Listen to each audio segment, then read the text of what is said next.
The X-Zone Radio Show with Rob McConnell is largely an opinion talk show. All opinions, comments, or statements of fact expressed by Rob McConnell's guests are strictly their own and are not to be construed as those of the X-Zone Radio Show or endorsed in any manner by Rob McConnell, rel-mar McConnell Media Company, the X-Zone Broadcast Network, its affiliated networks, stations, employees, or advertisers.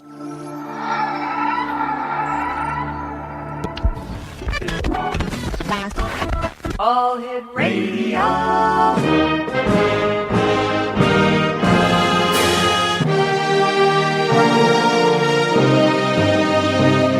Welcome to the X Zone, a place where fact is fiction and fiction is reality. Now, here's your host, Rob McConnell.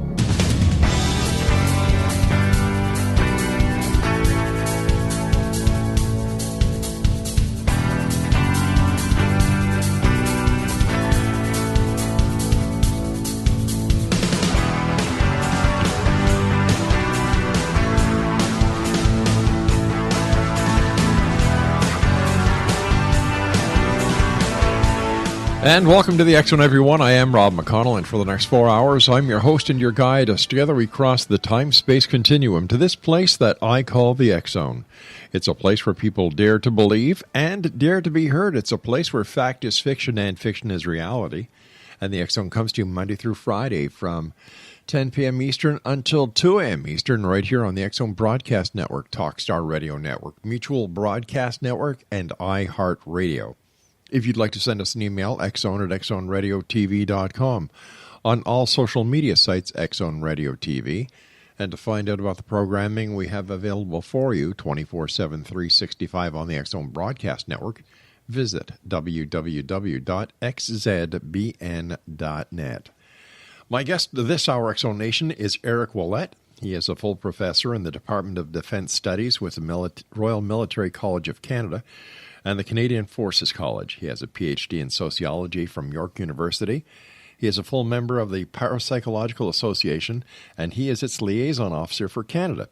He has published a number of articles on topics related to parapsychology and UFOs in popular magazines and academic journals, and in 2015 has published a book entitled Illuminations, the UFO Experience as a Parapsychological Event, with Anomalist Books.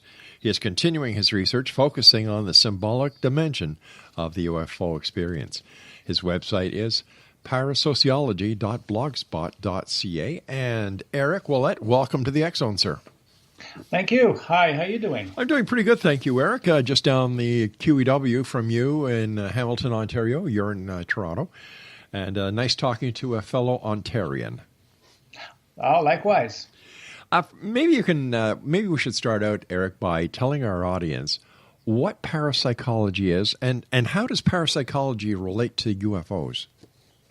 All right. Well, parapsychology is a sub-discipline of psychology, mostly, that tries to understand paranormal phenomena or anomalies, if you prefer. Mm-hmm. And they use a number of words that people may be not familiar with, but are quite useful to explain what it is. So they use two expressions. One is ESP, so extrasensory perceptions, which covers a whole slew of phenomenon like telepathy, clairvoyance, prophetic dreams, and stuff like that. So it has to do with receiving information that we normally would not get by our senses.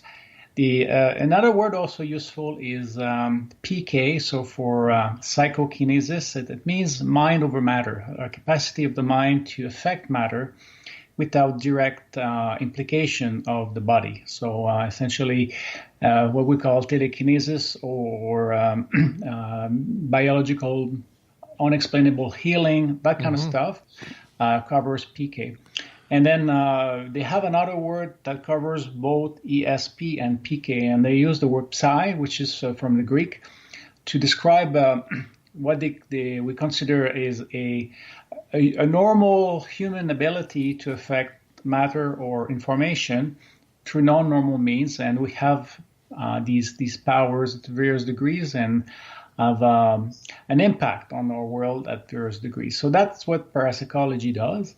The link with UFO is an interesting one because it's a difficult one. Already, I would say in the late 1960s, there are some people who clearly saw that in the UFO phenomenon, there are strange paranormal events that tends to mix in. So people having premonitions, having a sixth sense that something's going on, but they haven't seen anything. Some people notice objects moving by themselves, either before seeing a UFO or right after seeing a UFO. So there's a number of things that we notice. Parapsychologists, however, they decided to remain very scientific, quote unquote, and we can discuss that if you want. Oh, sure. And they tend to stay away from the UFO scene because, unfortunately, on the UFO scene, there's a lot of people who have, let's say, questionable methods. And so they didn't want to be seen as mixing up with them. So I decided, you know what, parapsychology has a lot of useful tools and concepts and methods. And I decided to start to apply some of them to the UFO phenomenon. So to understand those paranormal events that surround the UFO events. Many people think that UFOs are either spaceships from another world or just a bunch of hoaxes and misunderstandings. Are there other ways to look at the UFO mystery in your eyes? Absolutely. And that's in my book mostly. I really push hard this idea that the proof that there are that UFOs would be spaceships is very tenuous and it's very problematic. And we've been studying that for almost 70 years now from that angle, and we have really little to show for. Right. Yet, at the same time, people having experiences of UFOs continue to be reported on an ongoing basis, and they are people who are very sincere. There's absolutely no reason to doubt what they're saying. So, in a number of occasions, there are multiple witnesses and from different locations. So, and there's no explanation to those things. So again, then the people who think that's only hoaxes or misunderstanding. They haven't really been able to explain the more difficult cases. So we're kind of in limbo. But one of the way to look at it is say, well, maybe these events are not fully what we think they are. So we think we see an object. Maybe it's a mundane object, but a mundane object that has some paranormal events, or like we caused us to have some premonitions, for instance, right? Or even more, I would say more speculative, is that maybe us human on this planet, somehow we use psychokinesis to make things move, and that cause us to all kinds of perceptions, and then it mothball into telepathy and other psychical or parapsychological phenomena. Right. So that's one way to look at it for sure. Many UFO experiencers, Eric, have reported odd and even paranormal aspects to their experiences. What can we make of these? Is this part of the psi factor, telekinesis? Where does this play into your hypothesis? Well, for me, that's actually at the core, because number of events, what the person sees, for instance, in the sky, they might be other people who haven't seen it, and they were looking in the same direction. Yeah. And then that person did not hallucinate. That person is mentally healthy. Yes. But then when you start to look into their lives, it seems that there is something that provoked that vision, that perception, or even something more physical. I can give you a specific example if you want. I'd appreciate that. Yeah. From Hamilton, of all places. Wow. There was a couple. And they're a young couple. They moved in a house, and there's an area of Hamilton that you have a very nice view of the surrounding areas. It's kind of near a huge ravine, So the wife looks outside and starts to see something with very strange colors, and it was huge. I was covering the entire area. So she calls her husband. He comes up and sees the same thing. So now we have two witnesses. So it's hard to have two people hallucinating at the same time. And they had a good look at that. It lasted several minutes, and then disappeared. So that area where the object, and I put quote unquote the object, right, was over a very densely populated area of Hamilton. Mm-hmm. It would be impossible that no one else had seen it, and yet nobody reported anything else. So then you start to think, okay, something is going on, and so with further analysis, further discussions, one of the things that came up is that if we think about UFOs, there's often the notion of hidden conspiracy, right? It comes with the story. Sure. So if we think about it from a parapsychology perspective, our mind use its own unconscious preoccupations and projects them either as information or affecting physical matter to tell us there's something going on. All right, we're going to have a bit of a cliffhanger here, Eric. I have to take my break. Please stand by. Thank you so much for joining us tonight. It's a great pleasure talking to you. Exonation, Eric Ouellet is our special guest. His website is parasociology.blogspot.ca. And we'll both be back on the other side of this break. Don't go away.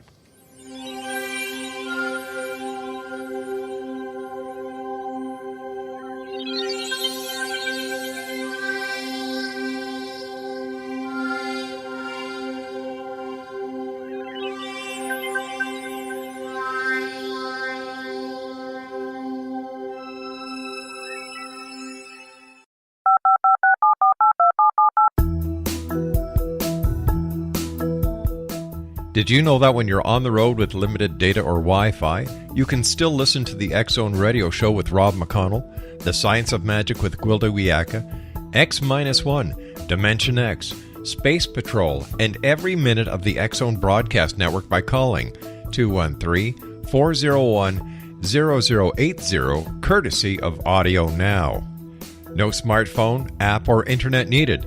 It saves your data plan, and it's free if you have unlimited minutes. Call 213-401-0080 to listen on any phone, anytime, anywhere. Remember 213-401-0080 for the best of the paranormal, parapsychology, and sci-fi radio programming anywhere, 24/7, 365. You have heard of the X-Zone? Now watch it on Simul TV, plus 500 video games, live TV channels, free video on demand, worldwide, and more. Does this sound like tomorrow's television? Well, it is, but you can have it today, right now. It is Simul TV. Simul TV offers what the others only wish they could provide. 15 exclusive channels like X-Zone, Sci-Fi, and Horror. We are worldwide. No other provider offers that. 500 built-in video games. No need to have an extra expensive system. We have them included. Free video on demand. Live streaming events from around the world. Interactive online network, and much more. Tomorrow's TV today. Simul TV. Sound too good to be true? Well, it's not. You can have Simul TV today. Sign up at simultv.com. Do it today.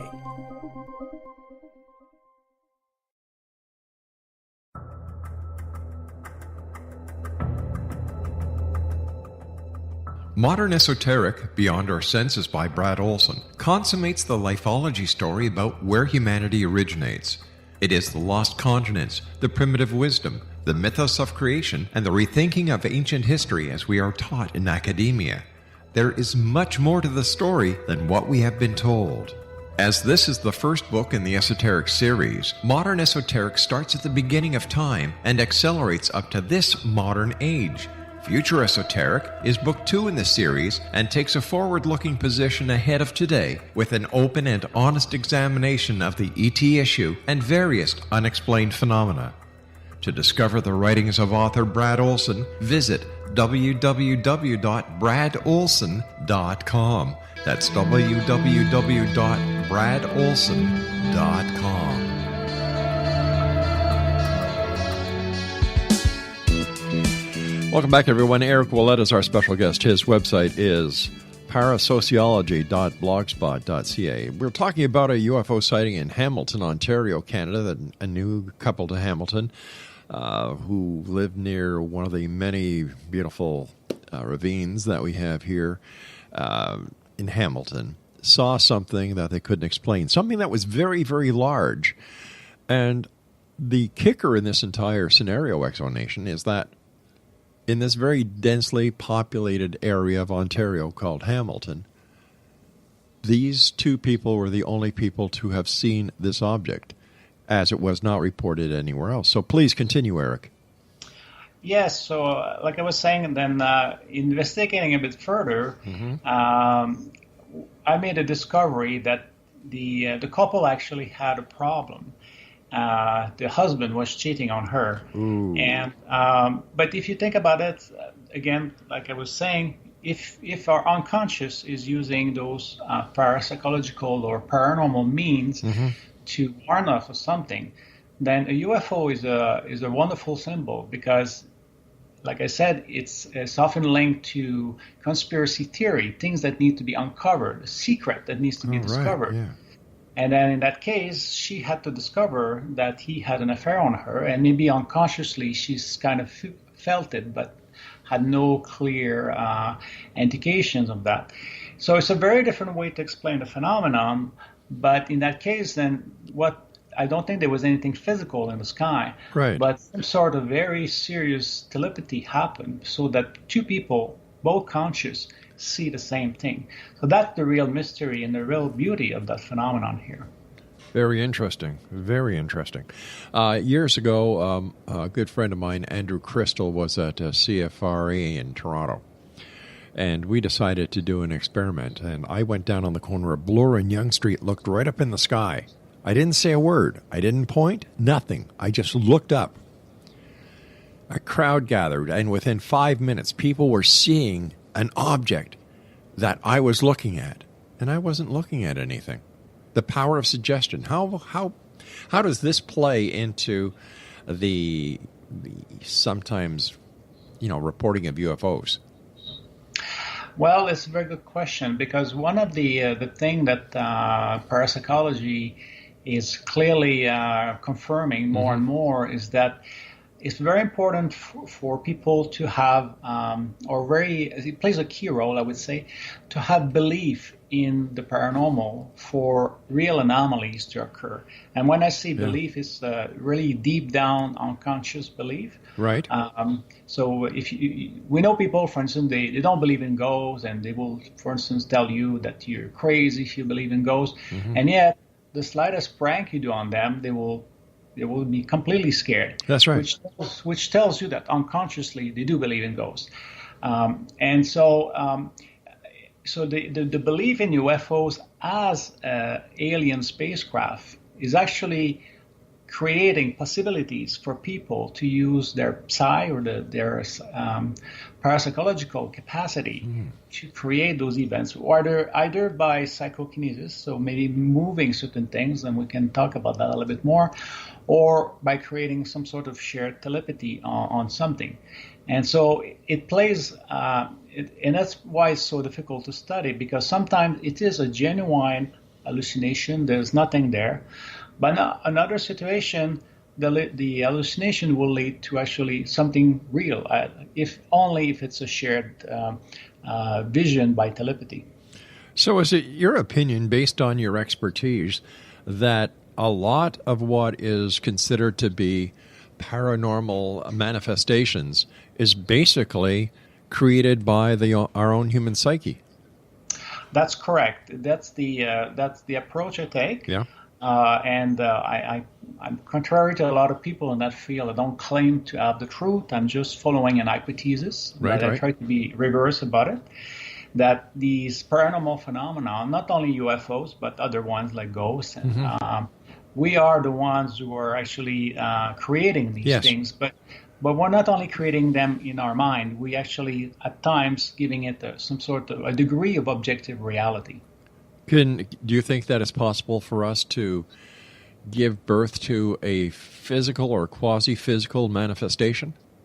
I do think so. There is on the UFO file, there's a very excellent book, now quite old, but still very good, by Paul Devereux, who studied balls of lightning emerging from the Earth. And he had a close encounter from one of those things. And he started to notice that the balls was moving according to what he was thinking.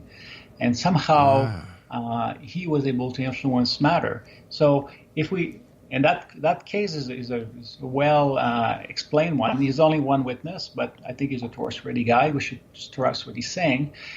So then we can think that maybe these types of psychokinesis with these kind of very exotic natural phenomena may play a role also in the UFO observations. My experience, I've been doing the show now for 28 years, Eric, and I've gone on many ghost hunts. I've done the psychic fairs. I've done the different organized exhibitions and so on. And it is irrefutable that those who believe in ghosts, when they go on a ghost hunt or ghost walk, whatever you want to call it, will have an experience. Well, those who do not will not have the same experience. So this, what you're saying makes perfect sense. Yes, and I would say that also the belief, but also the situation in which people are finding themselves. I had one very interesting ghostly experience. And I was with a group of ghost hunters, so real believers, I would say. And I was the only one, actually, who heard steps in the hallway. But then if it explained using parapsychology, I was outside, I was cold, and I was just waiting that the caretaker opens the door of the building so we can do our investigation. So I was wishing for someone to open the door, to come and open the door. So when I heard the steps, I turned around and said to the other ones, hey, the caretaker is coming, so get ready. And then they started to laugh and ignore me. And then I heard the steps again, and very clearly. So I repeated myself, and they said, no, he's coming, yes, with his car. He's probably here in a few minutes. And then we did the investigation, and then after that, I talked to the caretaker. And he told me, yeah, the people who heard the ghost, they saw someone walking in that hallway where I heard the steps, where the door was. So somehow I would say my own desire to get inside the building catched this, by telepathy, the general, I would say, ideas or information about the ghost, and made me hear things. But if you had the recording machine, probably there would be no recording. So these cases can become quite complex, but definitely believers will tend to see things that may or may not be anomalous. It really depends. I agree. In your book, you compare UFO events with poltergeist events. How do you explain that? This is a little bit more complicated, but poltergeists are, parapsychologists prefer to use the word RSPK, which means recurrent spontaneous psychokinesis, because they prefer to see this as human beings creating these things rather than a spirit, a ghost, or some sort of devil or whatever.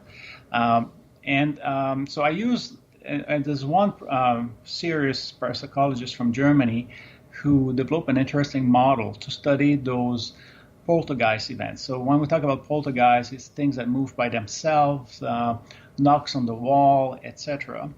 And you notice there's a pattern that is almost always there. And the pattern goes as a 4-step. So the first step is a surprise. Nobody expecting anything happening. And it's a small noise. It's something very simple or subtle. But then people start to think about, is there something ghostly here? And then the next step is that things start to move a lot more, a lot of more noise. And then people And that the second step is called the displacement, because then people really believe there must be a ghost, a spirit, a devil, something inside the house, rather than focusing on actually a person that uses parapsychological capacities to call for help. Because very often in poltergeist, there's someone who is in psychological distress, and using their psychokinesis capacity becomes a way to communicate for help. And then the third step is it's called suppression. So usually at that time, the authorities get involved. There's social workers or the police or skeptics. Mm-hmm. And then they start to look at the situation very, very closely. And that's usually at the time where the phenomenon start to decrease. And when we talk about the importance of belief here, these people shaken the beliefs of people. And therefore, the phenomenon starts to go down. The last step is the decline, so that then it's formally declared it was just a hoax, or people were just delusional, and we don't want to hear about this ever again, and that's the end of the story.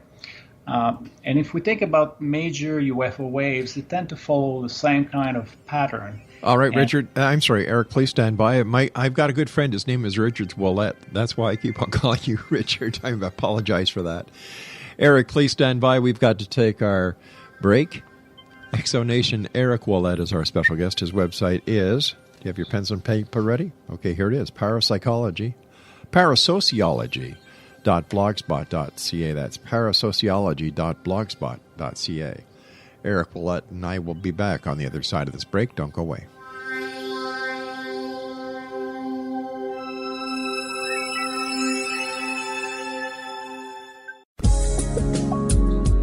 From our broadcast studios in Hamilton, Ontario, Canada, to the world and beyond, you're watching the X-Zone Broadcast Network, www.xzbn.net.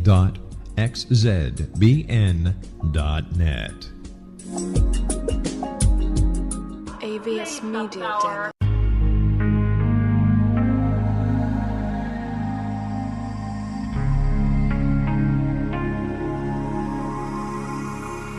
The scientist and the mystic have been on an age-old, relentless search with one thing in common. They seek truth. Their paths converge in the 40,000-year-old practice of shamanism, an ancient science delving to the quantum level of life, facilitating healing, manifestation, and evolution.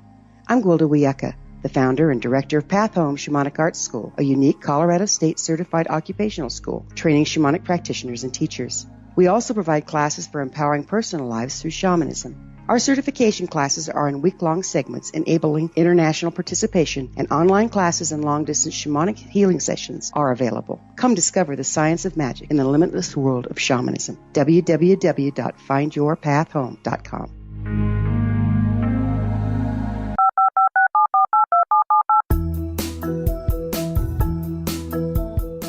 Did you know that when you're on the road with limited data or Wi-Fi, you can still listen to the X-Zone Radio Show with Rob McConnell, The Science of Magic with Gwilda Wiyaka, X-1, Dimension X, Space Patrol, and every minute of the X-Zone Broadcast Network by calling 213-401-0080, courtesy of Audio Now.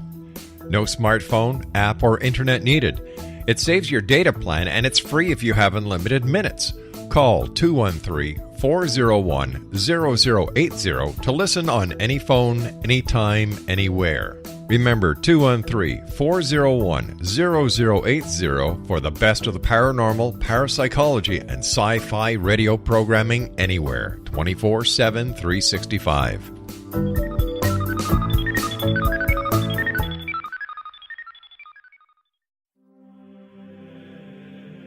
Rob McConnell here, presenting an overview for Nicholas Paul Jennings, author of a fascinating book, Amen. It presents facts revealed by Egyptologists, facts that enable us to understand why Amen is the beginning of creation of God. It provides recommendations for religious leaders of the major religions to unify their beliefs and teach the Word of God. Love one another. Amen informs people how mankind conceived God. It was the Egyptians that developed the concepts of a soul, a hereafter, and Son of God. And finally, After the worship of many gods, they conceived the belief in one universal God, the maker of all there is. For more information, visit www.futureofgodamen.com. That's www.futureofgodamen.com.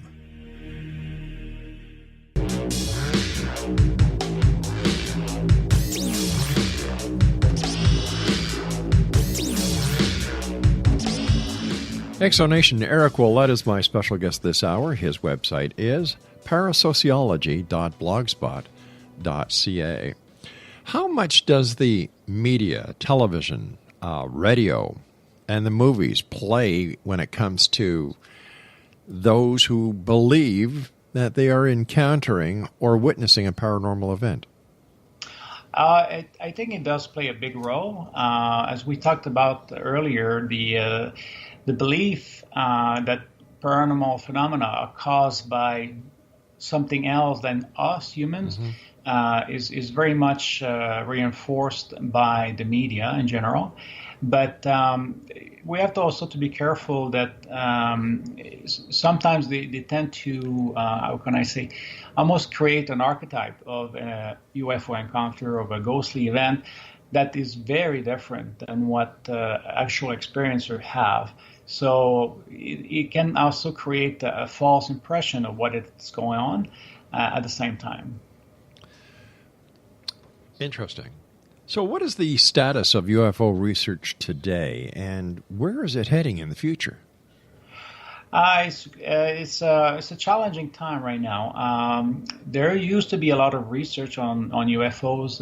If we go back to the 1970s and 80s, there's much less now. I think there hasn't been a change of the guard. And the old guard, well, they're getting older, so most of them are retired or semi-retired, and that's one challenge of the UFO research. Even big organizations like MUFON, they are right now in a serious crisis, and it's very challenging for them. So there's not much research going on. There's some research done, but by some groups of researchers, but they tend to keep their results for themselves. And a few will still publish articles in the Journal of Scientific Exploration, for instance, and a few others, but there's not much going on. It seems to have went, I would say, downhill. Unfortunately, there's a lot of stuff now on the internet about UFOs, but most of it is of very poor quality and is of very little interest, unfortunately. I was just going to say, with all the technology available today that was not available in the 70s when UFO sightings, UFO research, in my opinion, and I'm glad that you brought it up, was at its peak. In my opinion, there should be more results coming forward than there are, and I totally disagree with any UFO organization or any paranormal organization that hoards the data or the information they have in the hopes of scoring that big TV show, because it's not going to happen. Absolutely not. And one of the tendency right now is that, as you said, technological means now are much easier of access as in the past, and it's becoming more a matter of entertainment and not really research. Because one of the things, and the internet might be to blame for that, but one organization in Belgium, they were telling me that it's the internet that killed them, because in the past they had their printed journal and they had members who were paying to get the journal that was produced on a monthly basis. That money they were able to generate some profit, and with that they were able to pay the expenses of their investigator to do in-depth investigations, because we're dealing with essentially testimonies of people, and also you have to meet them, you have to take the time away from work to meet these people. Sometimes you have to stay at the hotel. So there's costs associated with that to do a proper, good quality investigation. If you expect to get your information for free from the internet, Well, there's nobody who has the money really to do a proper investigation, or very few people do, and that's one of the factors that drives down the quality of what we have right now. I say that the internet is the largest septic tank that mankind has ever created because there's more crap in it than anything else. I agree with you. Unfortunately, it's a useful tool for a lot of things, but yes, it's also creating a monster of nonsense. When it comes to the ghost community, they've turned it into a tourist industry. Oh, absolutely. And if you go to Gettysburg in the United States, that's the most haunted city in the United States, if not in the world. But this is a fairly new phenomenon, because in the 1960s and 70s, there was not a single ghost in Gettysburg. So yes, it's definitely an entertainment thing. And then you've got the mecca of ufology, Roswell, when they have their Roswell festival. To me, that takes away any credibility that it ever had, and I don't give Roswell, the UFO crash in Roswell, any credibility whatsoever in the first place. But to see these people dressed up as aliens, and they have this event, that event, an amusement park ride, no, give it up. Give it up. Yes, and one of that's my opinion, of course, here. But I think the whole Roswell affair, which kind of monopolized a lot of the ufology of the 80s and 90s, really killed a lot of the credibility of the researchers there, because they made a big deal of very little information, and the more recent research on Roswell shows that probably nothing spectacular happened there, and they have very good facts to support that interpretation. So, but the big deal they made about this really killed the interpretation of people who were doing serious research simply by association. You work for the military. Does it influence your research on UFOs in any way? No, maybe people are used to hear about conspiracy in the military and UFOs. There is absolutely no conspiracy, at least in Canada. I've seen nothing, and my research is well known. I mean, I don't hide it, and when I have to, every year I have to, for my annual evaluation, all my publications about UFOs are listed there, so there's nothing hidden. And I never had a problem. Actually, it's for most people it causes indifference. It's not against, not for. It's just indifferent. What do you make of former Defense Minister Paul Hellyer and him now coming out with all his tales of ufology? And because when he was Minister of Defense and Deputy Prime Minister of Canada, there seems to be a total change. I had the opportunity of interviewing him at length a couple of years ago. And I asked him point blank, I said, was there ever a time when a UFO report crossed your desk as the Minister of Defense for Canada? And he said, never. Yeah, it's unfortunate because, he's a nice gentleman. I met him as well. He came to my college a few times to give lectures. A number of years ago when he was a bit younger. And the thing is that the only thing that really increases his value for the UFO crowd is that he was Minister of Defense, but he never seen anything on one hand. And on the other hand, his interest for UFOs came up with reading a book that's been very denounced by ufologists ever since, on the Roswell affair. And wasn't that the one by John Keel? No, that's the one. He has an Italian name. His name is escaping my mind right now. Okay. But it was pushing the Roswell event to the max. So talking about fiber optics, they discovered that in the wreckage, that's how it was invented. But if you know the history of that technology, you don't need UFOs to have that technology. So it's a very unfortunate thing. But he's entitled to his beliefs. But the fact that he was a Minister of Defense doesn't make his beliefs more valuable than other beliefs.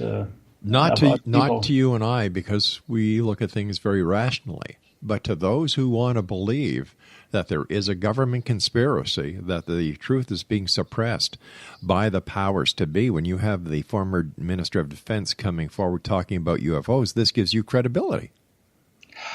Well, it does, but Yeah. If people are looking for or are interested in UFOs mostly from an entertainment perspective, then I guess it's fine. But for those who have an interest to go beyond the surface, our dear former Minister of Defense does not have much to say in the end. You're very polite the way you put that, and I respect that.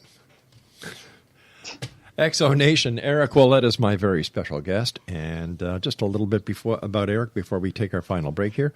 He is a full professor in the Department of Defense Studies with the Royal Military College of Canada and the Canadian Forces College. He has a Ph.D. in sociology from York University. He is a full member of the Parapsychological Association, and he is its liaison officer for Canada. He has published a number of articles on topics related to parapsychology and UFOs in popular magazines and academic journals, and in 2015 has published a book entitled Illuminations, the UFO Experience as Parapsychological Event, and it's published by Anomalist Books. He is continuing his research, focusing on the symbolic dimension of the UFO experience. And Eric and I will be back on the other side of this break as we wrap up this hour here in the X-Zone from our broadcast center in Hamilton, Ontario, Canada. Don't forget, you can always go to the X-Zone Broadcast Network, www.xzbn, to find out what other shows we have available for you 24/7, 365. I'm Rob McConnell. Don't go away.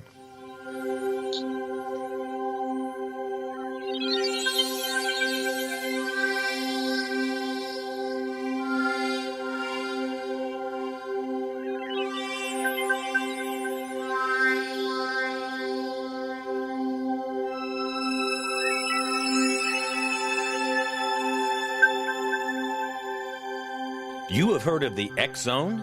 Now watch it on Simul TV, plus 500 video games, live TV channels, free video on demand, worldwide, and more. Does this sound like tomorrow's television? Well, it is, but you can have it today, right now. It is Simul TV. Simul TV offers what the others only wish they could provide. 15 exclusive channels like X-Zone, Sci-Fi, and Horror. We are worldwide. No other provider offers that. 500 built-in video games. No need to have an extra expensive system. We have them included. Free video on demand. Live streaming events from around the world. Interactive online network, and much more. Tomorrow's TV today. Simul TV. Sound too good to be true? Well, it's not. You can have Simul TV today. Sign up at simultv.com. Do it today. The new nonfiction book, Razor of Madness, is similar to cult movies like Clockwork Orange, Dragon's Tattoo, or The Other Side of Hell. Wayne Morin Jr. and Thomas Lee Howe will expose widespread and systematic deficiencies in this thought-provoking tell-all novel. Mind control rages among scholars in law schools. Human rights are ignored while thought reform and mental manipulation are accepted practices used as behavior modification. Dr. Louis Jolyon West comes to mind. Media and public scrutiny shows that United States mental hospitals are in fact destructive murder industries.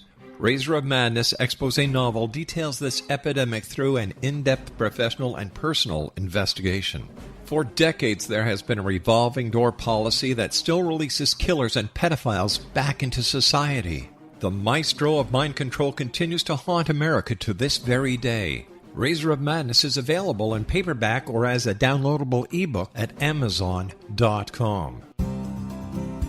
I'm William S. Peckham. If you enjoy a good mystery with a touch of the paranormal, then you'll love my novel, From Out of the Woodwork. It's the story of a young Toronto contractor, Sean Kennedy, who buys derelict homes, guts them, and turns them into multi-family dwellings.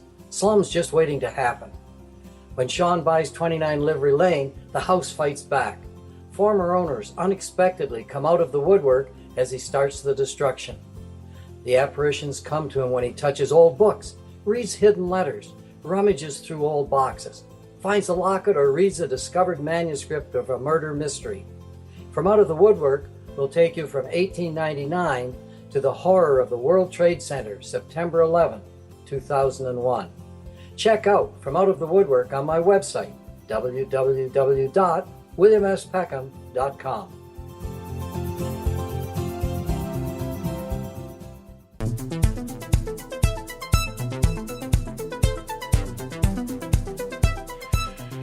Exonation, my guest this hour is Eric Ouellet. His website is parasociology.blogspot.ca. And first of all, Eric, thank you so much for coming on the show. You have an open invitation to come back anytime. It's nice talking to you, a fellow Ontarian, and the next time I have a cup of Tim Hortons coffee, I'll think of you. Oh, it's my pleasure, and I look forward for meeting again. We've been talking about UFOs. We've been talking about ghosts. You know, people talk about conspiracy theories, and when it comes to UFOs as well. Where do you see UFO research in the future, and what should we expect from the research that is found? Well, right now, I would say that there is an emerging movement of people looking for other explanations. Mm-hmm. There's a couple of books that came out recently. One's called Reframing the UFO Debate, a multi-author book. So I think there is, for those who are interested to study the phenomenon seriously, they're very fed up with the extraterrestrial hypothesis, the hardliners in a way of that approach, and fed up with the naysayers who say there's nothing happening. So there is an emergent movement that's, I think, is promising, and there's all kinds of different approaches. I'm in touch with a gentleman who has a biological explanation for UFOs. He thinks that it's actually some sort of a parasite from planet Earth that cause these kinds of hallucinations. I don't agree with him, but I certainly encourage him to push forward with this different explanation that we haven't heard before.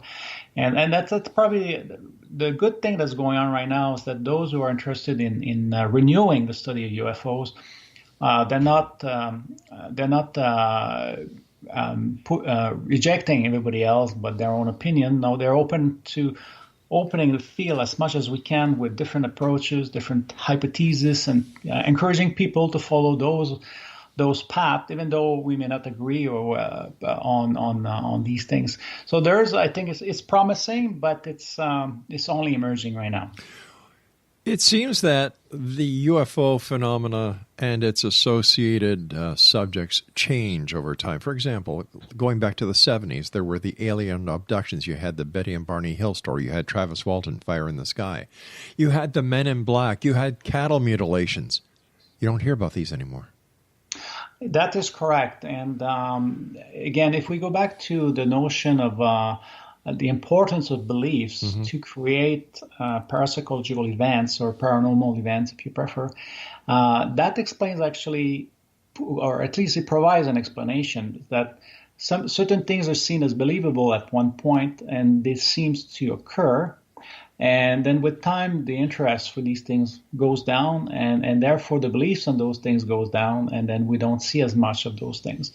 So there is I would say, a little bit of a symbiotic relationship between the belief and what's going on, because the more we claim that we see things, then the more we believe, and then therefore more chances there's a true anomaly occurring.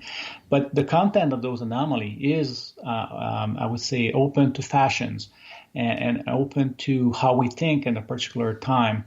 In the past, they saw airships, and then they saw ghost planes, and then they saw ghost rockets. So the content of the anomaly is based on what we think, what we see, what we believe, but there are always anomalies occurring. What is it called when somebody sees something but they don't get the entire picture, and your brain kind of fills in the blanks? Oh, we do that all the time. Even driving on the road at night, when you don't see the road, your brain connects the dots because we are used that the roads are all made the same way. So we connect the dots, but we haven't seen properly the road. So that's a very simple example. So our brain is doing that all the time. And so when you face something that is truly anomalous, then the brain has to fill the blanks a lot more. And that's where these image we have, like, so we saw the image of the gray aliens. So our brain might actually use that very common image to plug the hole, fill the blank, but not necessarily. It's because each experience is so unique that those images that are crafted by the media, we rely on them somewhat, but we have a lot of our own images inside of ourselves, each of us, and we use them as well. The Men in Black scenario, cattle mutilations, alien abductions, are just some of the many topics that have come and gone. Then when they go, new ones pop up. Crop circles. What is your opinion on crop circles? Crop circles, I think the first ones that were reported, linked to UFOs. So people saw something strange in the sky, and then they see something going on the ground. There might have been an anomaly linked to that, but it became, for all kinds of reasons, an entertainment. And I would say almost all crop circles now are made by humans. Right. And I would say that some part of Britain's actually is becoming a big tourist industry. Yep. And they really rely on those hoaxers to keep the tourists flowing there. So I would say that's one of those phenomenon that degenerated. There's another example of that. If you think about the late 19th century, the 1800s, where they were doing seance and talking to the spirits of the departed. Right. This eventually evolved into the Ouija board, right? And that's all we have left now. So it's kind of a very reduced version of what used to be a very elaborate set of experiment done by people. So these things tend to, I use the word degenerate, not in a negative sense, just that they lose the key elements that they were present originally. So another example, in my opinion, would be the Loch Ness Monster. Yes, the Loch Ness Monster is an interesting one because he comes and goes after a few decades. But there's another case of the people who saw something, reported something, and there's other people who didn't see it. There's a few of those observations that reminds me very much the story I told you about the couple in Hamilton. Yes. That people use images and concepts and notions, and their unconscious kind of project these things into something. And I think the Loch Ness is very much in that category of events.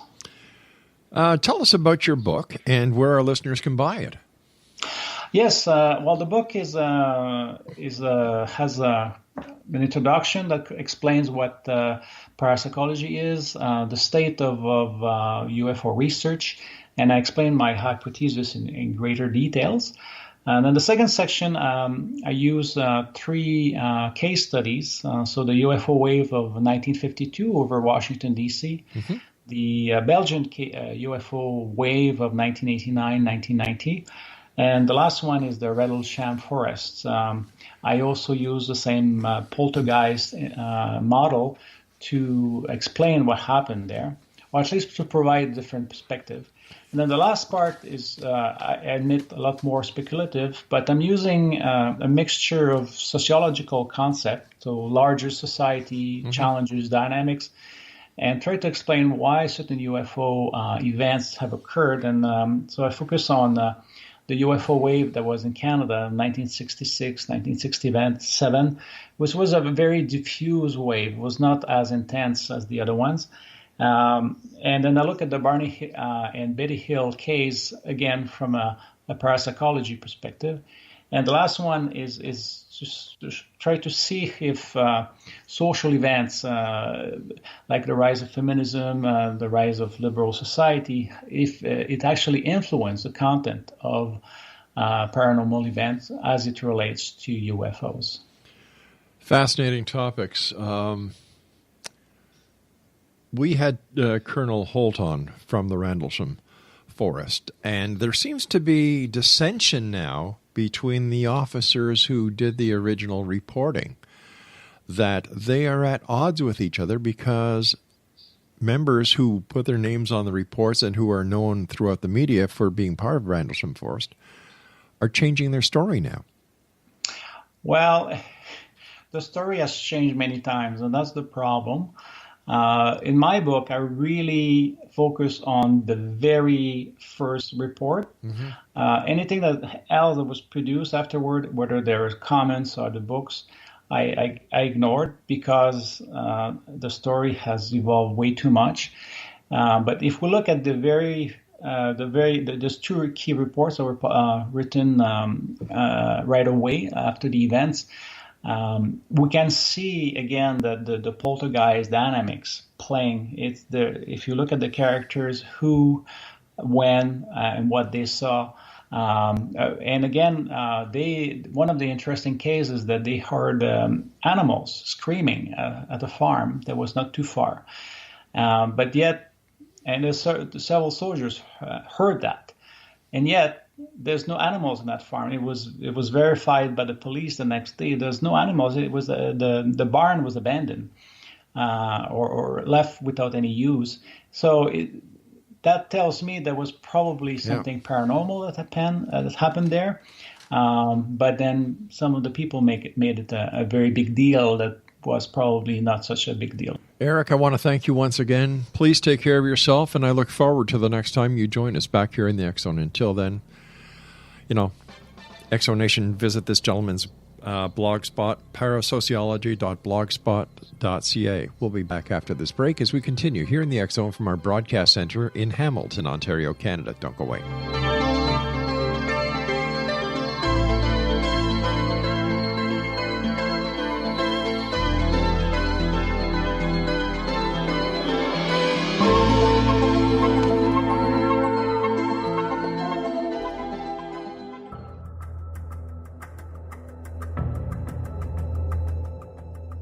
Modern Esoteric, Beyond Our Senses by Brad Olson, consummates the lifeology story about where humanity originates. It is the lost continents, the primitive wisdom, the mythos of creation, and the rethinking of ancient history as we are taught in academia. There is much more to the story than what we have been told. As this is the first book in the Esoteric series, Modern Esoteric starts at the beginning of time and accelerates up to this modern age. Future Esoteric is book 2 in the series and takes a forward-looking position ahead of today with an open and honest examination of the ET issue and various unexplained phenomena. To discover the writings of author Brad Olson, visit www.bradolson.com. That's www.bradolson.com.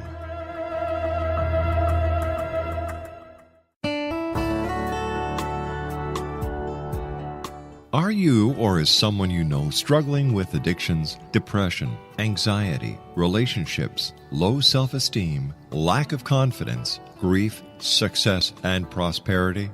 Do you know that your subconscious belief plays a big role in the outcome of your hard work? We can help you permanently change the beliefs that may be the reason for your struggles and failures. We care about getting you the return on your investment and the results you are looking for. We can help you be free of the limitations of your past and in realizing your highest potential. We work with people by phone and Skype. For more information, visit us at www.ritasoman.com. That's www.ritasoman.com.